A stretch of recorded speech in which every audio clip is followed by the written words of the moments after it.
Bonjour et bienvenue dans cette nouvelle vidéo dédiée à l'investissement dans les centres de self-stockage. On me pose souvent la question, quels sont les services complémentaires qu'on peut éventuellement associer au self-stockage? Je vais donc, à travers cette vidéo, vous partager quelques idées de services supplémentaires pour venir booster, car oui, c'est un levier pour booster le chiffre d'affaires de votre entreprise de self-stockage. Le self-stockage, comme je le disais, ce n'est pas seulement louer des box où l'on entrepose par exemple ses affaires. Aujourd'hui, le self-stockage, devrais-je dire aujourd'hui, mais aussi demain, le self-stockage propose et proposera donc une multitude de services annexes pour répondre toujours plus à des besoins précis de vos clients. Dans cette vidéo, nous allons explorer donc les services qui entourent le self-stockage, aussi bien pour les particuliers, mais également pour les professionnels. L'objectif est de voir comment ces services peuvent ajouter donc de la valeur à votre offre, vous différencier de la concurrence, augmenter la satisfaction client et donc bien entendu améliorer votre rentabilité. Chapitre numéro 1, les services de logistique et de transport. On pourrait penser par exemple à la location de camionnettes ou de véhicules de transport. C'est assez courant dans le self-stockage. Des centres donc offrent des partenariats avec des entreprises de location de véhicules ou proposent même leurs propres camions. C'est donc un service précieux pour vos clients qui souhaitent déménager ou ont un besoin de transport de leurs affaires vers le centre. Vous pouvez ainsi englober l'intégralité des besoins de vos clients. Exemple concret, donc un partenariat avec une société locale de déménagement peut générer des revenus supplémentaires et fidéliser ainsi la clientèle. Autre service, c'est l'aide au déménagement sur place. Par exemple, offrir donc des services d'aide au chargement, déchargement avec du personnel disponible à l'intérieur de votre centre. En particulier pour les grandes villes où le coût de main-d'œuvre est élevé, ce service peut être un atout majeur pour les clients qui n'ont pas l'équipement ou même la force physique pour se déplacer, pour déplacer tout eux-mêmes. Je pense notamment aux seniors ou encore aux personnes handicapées. Autre service autour du déménagement, c'est la fourniture d'emballage. La vente de cartons, par exemple, de rubans adhésifs, de papier bulle, de cadenas, etc., etc. Ces produits donc, sont souvent oubliés par les clients et il est donc pratique de leur proposer directement dans votre centre. Partie numéro 2, donc les services de sécurité et de surveillance. La surveillance, donc 24 heures sur 24 et 7 jours sur 7 dans le monde actuel, est une préoccupation majeure. Donc proposer ce service à vos clients va permettre de les rassurer. À l'heure actuelle, c'est impensable d'ouvrir un centre de self-stockage sans caméra de vidéosurveillance. Il est donc important de se professionnaliser et donc de répondre à des obligations de sécurité de vos clients, mais aussi à des obligations de sécurité d'un point de vue légal. En intégrant donc des technologies comme la détection de mouvements ou les alertes en temps réel, les centres donc peuvent renforcer ainsi leur attractivité. Ce que je veux dire par là, c'est qu'on voit l'apparition de certains centres qui souhaitent pas forcément mettre un gros budget dans leur construction et donc installent pas de caméra vidéosurveillance ou encore d'alarme incendie et donc bâclent un petit peu toute cette partie de conception qui me semble obligatoire et qui doit être à tout prix mise en place pour professionnaliser vos centres. D'un point de vue de l'accès personnalisé par code ou par application mobile, là encore, il existe des solutions pour venir améliorer l'expérience utilisateur, comme l'utilisation d'applications mobiles qui donnent plus de flexibilité à vos clients. Ils peuvent donc accéder à leur box quand ils le souhaitent, tout en renforçant leur sécurité. C'est là aussi un argument supplémentaire pour mettre en avant la sécurité de votre centre et donc du box de vos clients.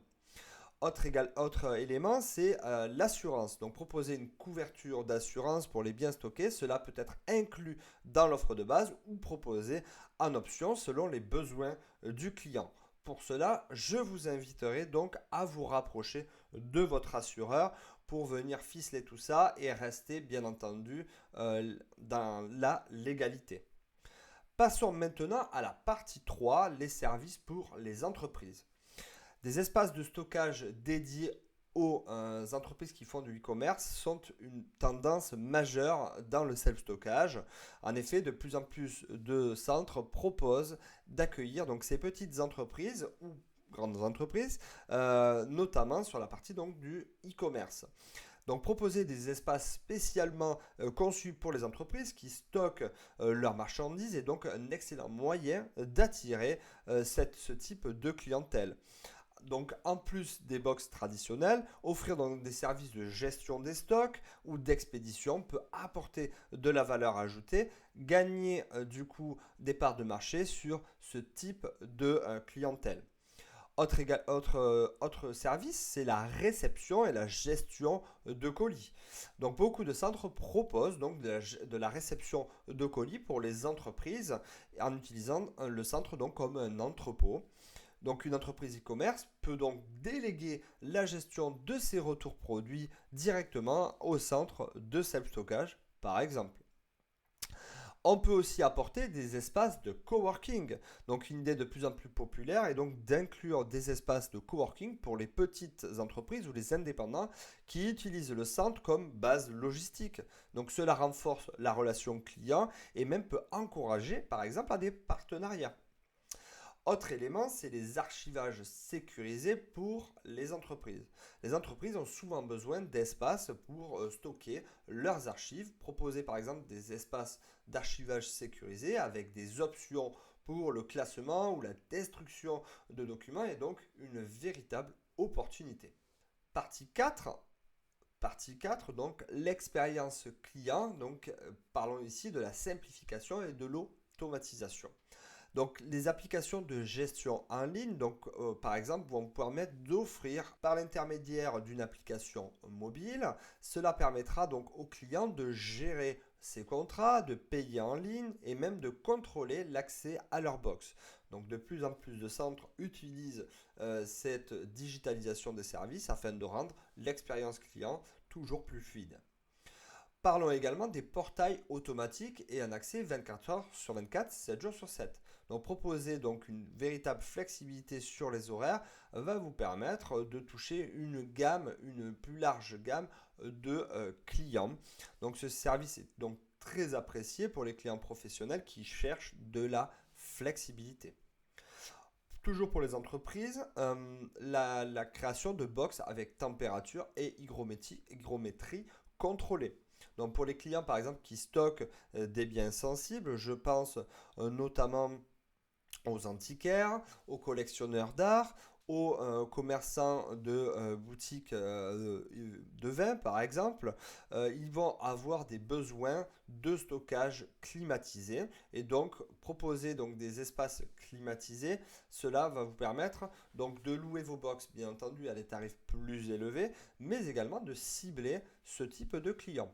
Et enfin, donc dernière partie, c'est les services annexes et innovation. On peut imaginer par exemple créer une conciergerie de stockage, donc un service premium où les clients peuvent faire appel donc à un assistant personnel pour gérer leurs besoins de stockage, récupérer par exemple des biens à domicile, les emballer, les entreposer et venir les charger directement au centre, pouvoir contrôler dans quel carton est tel élément, faire un point sur les stocks, sur la place disponible, etc., etc. On peut imaginer également le stockage temporaire d'objets encombrants. Donc proposer par exemple des services pour stocker des véhicules, des bateaux ou d'autres objets encombrants, notamment dans les régions rurales ou côtières. La location de bureaux temporaires, donc comme je disais tout à l'heure, certains centres proposent des espaces de coworking ou encore des bureaux temporaires, le temps qu'une entreprise fasse les travaux au sein de ses bureaux, va pouvoir stocker, va pouvoir également louer cet espace temporaire le temps de faire ses travaux. Donc ça peut être utilisé notamment dans les grandes villes.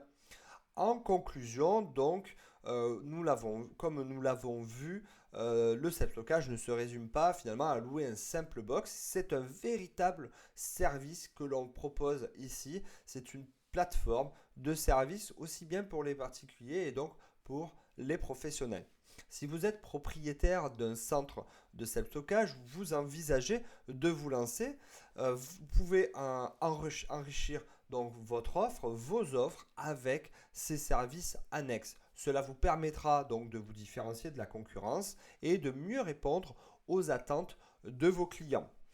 Je vous remercie d'avoir regardé cette vidéo jusqu'à la fin. Si vous avez des questions, toujours pareil, n'hésitez pas. N'hésitez pas également à vous abonner en cliquant sur la cloche. Cela m'encouragera à diffuser de nouvelles vidéos. Si l'investissement dans les centres de self-stockage vous intéresse, je vous propose un webinaire pour découvrir ce secteur-là. Le lien est dans la description. En attendant, je vous souhaite une excellente journée et je vous dis à très vite dans une prochaine vidéo. Salut!